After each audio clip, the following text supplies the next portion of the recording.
தாய் தமிழ் உறவுகளுக்கு வணக்கம். திருமாவளவன் பொது வேட்பாளர் ஆகின்றார். திருமாவளவன் பொது வேட்பாளர் ஆகின்றார் என்ற தலைப்பில் இந்த காணொளியை நாம் காண்கிறோம். திருமாவளவன் தற்போது நாடாளுமன்ற உறுப்பினராக உள்ளார்.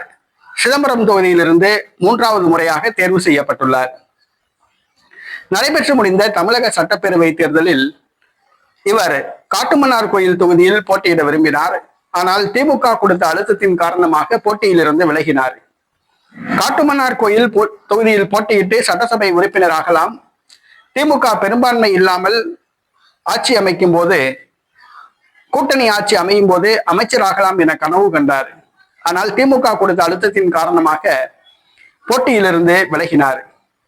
தேர்தல் முடிவோ திமுகவை தோல்வியில் ஆழ்த்தியது.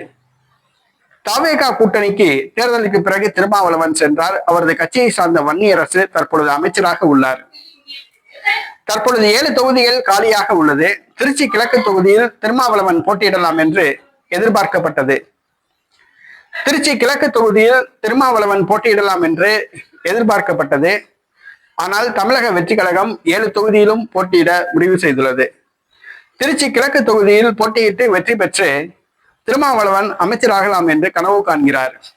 ஆனால் தமிழக வெற்றி கழகம் திருச்சி கிழக்கு தொகுதியை விட்டுக் கொடுக்க தயாராக இல்லை.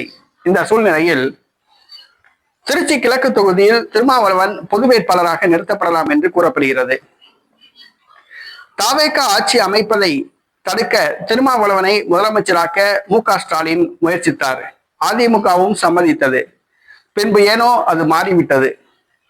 திருமாவளவன் மீது எடப்பாடி பழனிசாமிக்கும் மு.க. ஸ்டாலினுக்கும் நல்ல அபிப்பிராயம் உள்ளது.